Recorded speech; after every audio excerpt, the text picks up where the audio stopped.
Hi, my name is Ashraf Ismail, Game Director of Assassin's Creed 4 Black Flag, and I'm very proud to be showing off the Caribbean open world. Here, we're going to start with Edward. After completing a few missions, he's met up with the assassins, but he's not yet bought into the creed, so he still has this selfish need for fame and fortune. Edward is one of the most unique characters we've created for the Assassin's Creed universe. He is a man who is still trying to figure out who he is in life and what he wants to get out of it. At this point in the story, he still wants that fame, so one way to get it is to complete these assassination contracts. This is a way to make money and to gain a bit of notoriety. So here we go. We have 2 targets to take out, 2 Templar brothers. So we're going to accept the contract, and the world map is going to show us where this contract takes place. So we see here that the contract is actually very close to us. It starts in the village we're in, but as we zoom out, we want to show you the world that we have. Many locations, over 50 locations, centered by Cuba, the Bahamas, and Florida up north. This is a massive world. There's a lot to find and do in this Caribbean Sea. But now we'll get back to the Fisherman Village and go after our targets. The Fisherman Village, it's one type of location in this world. It's really here as a convenience to the player. This is where you can start missions, where you can shop to upgrade Edward and the Jackdaw itself. It's really about the mood and the ambiance of the Caribbean Sea. In the distance, we have a tavern that we're approaching. Taverns are places where you can hire crew, play mini games, drink if you wish. But for now, we're going to focus on the targets and take them out.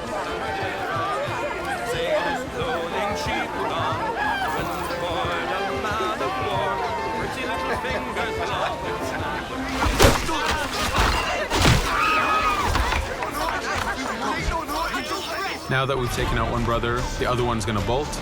Just like classic ACs, we can chase him down and take him out that way, but there's many ways to complete this contract.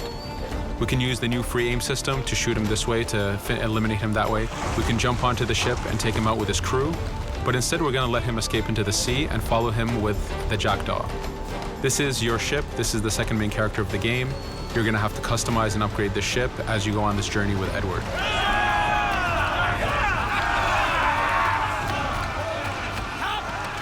We've seamlessly gone from a ground chase right into a naval chase. We could destroy the ship and complete the contract that way, but instead, using the spyglass, we can see that he's carrying a lot of rum. Rum is important in the economy system. It's one way of making a lot of money if you sell it properly. So instead of destroying the ship, we're going to plunder that ship. Fire! Here you can see the upgrades that we've made into the naval combat. Using the front cannons, you can shoot chain shots to slow down the ship. Using the new round shot mechanic of trajectory aiming, you can aim for the hull and do a lot of damage this way. This specific enemy is what we call a frigate. Frigates are the type of ships that you need to destroy as fast as you can, because the longer the fight lasts, the more damage they're capable of doing. We have other enemy types like the Charger or the Man of War. The Man of War is a massive ship capable of carrying over 100 cannons. These are ships that you really need to upgrade to be able to face. But now that this frigate has been demasted, we can start the boarding. Boarding, it's very important. You are a pirate. This is how you gain cargo. This is how you take on ships. So here we can start the boarding from any orientation or angle we wish. The distance even matters. If you get too close, the 2 crews will just jump right into each other. If you start a bit further, you can jump in the water and go in for a sneak stealth attack. We have 2 objectives to accomplish for this boarding. We can take out the captain, and we need to take out some of his crew. So using the swivel gun, we will efficiently take out a lot of the crew. And now we'll go for the captain using Edward's navigation abilities. Here, again, using the new free aim system, we have a dangerous enemy on the other side taking out our crew. We can easily take him out with a headshot. So what we see here is that 2 ships have come together to create this 3D environment where, using your assassin abilities to navigate, to be stealthy, you can take the advantage and get the kill by surprise. Now that we've taken out the captain, we still need to take out a few of the crew members to complete this boarding. Now that we've plundered the ship, we're going to gain that rum that we saw earlier, but we're also going to gain ammo and crew members and some gold. With every boarding, there's 3 options that you can do with that ship. You can gain crew members, you can send the ship to your fleet if you wish, or you can salvage a ship to repair the Jackdaw if you took too much damage in the fight. In this case, since we did well, we're going to send the ship to our fleet. Now that we're back in the Caribbean Sea, we needed to make sure that every minute something is being advertised to the player, something new for the player to do. In this case, we have this Uncharted location. These are what we call playas. We have over 75 of these in the Caribbean world. Every playa has something very important for the player to find, something that will help in upgrading Edward or the Jackdaw. So it's in your advantage to explore these locations.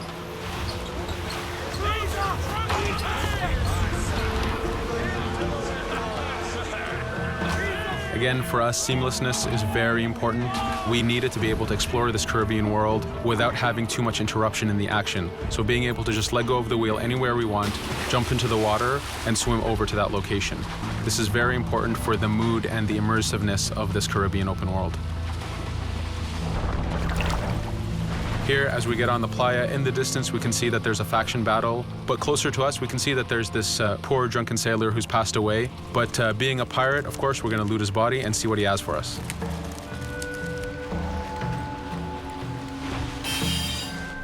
So we found a treasure map. This treasure map is asking us to go to an island called Misteriosa. Every time you find one of these, you know that you're going to find a treasure that is linked to the progression of the Jackdaw or Edward, so they are very valuable. Here we're going to take a look at that faction battle. We have a British ship facing off against a Spanish ship. We could jump in and take advantage of this opportunity, allowing each ship to weaken the other and for us to plunder both. But now we're going to make our way back to the Jackdaw. Again, this is the second main character of the game. There's a lot of customization and a lot of upgrading to do on the Jackdaw. You can upgrade all the weapons to fit the playstyle you wish. Now, as we get onto the Jackdaw, we can see that the crew is cheering for us. Edward has a really close relationship with his first mate, Adewale, standing right there, and with his crew. And this is something that you'll see later in the demo, that we can lose and gain crew members. Again, using the spyglass, we can really see the contents of a ship, but you can also assess the danger and threat level of these ships. But for now, we're going to continue to Misteriosa to find that treasure. Here we've crossed into a harpooning zone.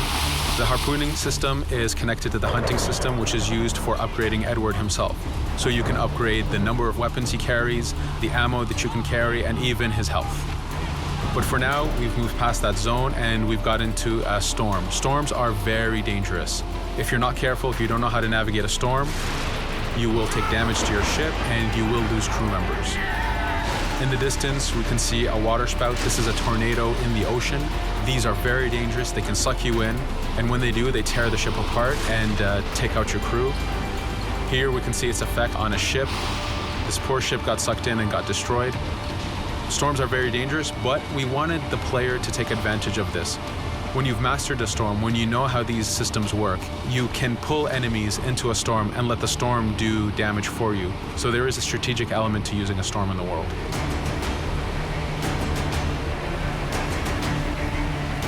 Here we can see that the storm is dying down a bit, but there's still this torrential downpour. It was very important for us to get the real mood of and atmosphere of the Caribbean in the weather cycles and in the daytime cycles.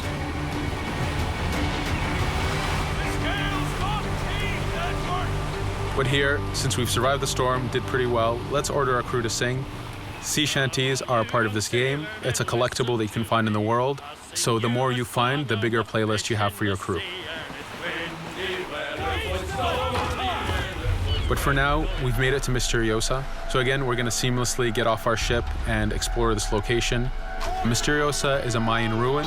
Mayan ruins are heavy with stealth and navigation capacities. There's a lot of treasures and hidden discoveries to be found in these locations.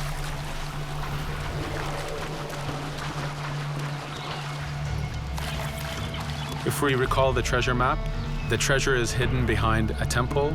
So just by quickly looking around, we can see that temple looks about right. So that's our objective, we'll head there. As we go this way, we can see there's a lot of guards on the beach. We could go in and fight them if we wish to, but to show off that this is a mini open world, we're gonna try to find a different route to get to our objective. Here, we've seen a guard. We don't wanna alert him, and we don't wanna alert the guards on the beach, so we're gonna use our stealth ability to take him out silently.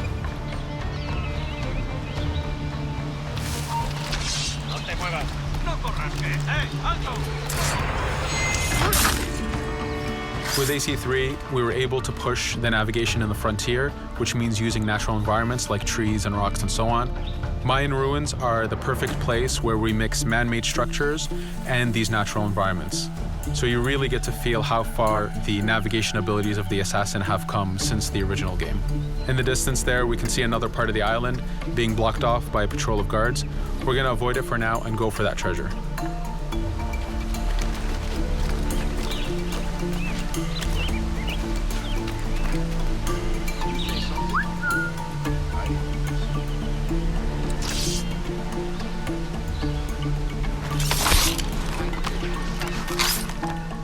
It's important for us to be able to give the players new tools, specifically for stealth. In this case, we have the blowpipe. Using the berserk darts, you make your enemies go crazy. Effectively, this means that they'll attack anything and everything in sight, including their own friends, animals, or Edward if he was in the way. So you do have to be careful with how you use it. But now that we've caused a distraction, if we happen to fall down there, at least there's already a bit of damage done for us. But using our navigation skills, we're able to get past that area without any trouble.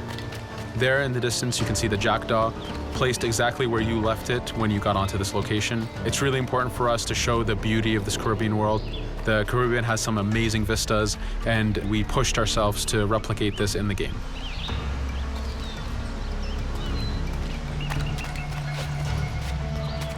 As we continue forward, we can see in the distance there's a couple prisoners that are taken hostage. This is a scenario that you need to use stealth. If you're detected by those guards, they will kill the hostages. So in this case, it's to your advantage to use the environment to figure out how you can take out those guards without being detected. In this case, it's 2 guards, so it's not too hard. There are other scenarios where you have more guards and you have to figure out how you can take all of them out at the same time. Now that we've freed these prisoners, they are more than happy to join our crew. This is just one way of gaining crew members. As mentioned earlier, there's the taverns. There's actually many different setups of gaining crew.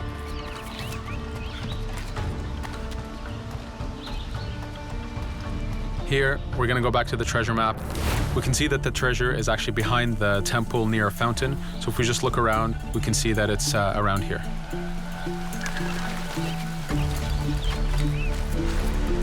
Now that we've found the treasure, what we've actually found is a blueprint.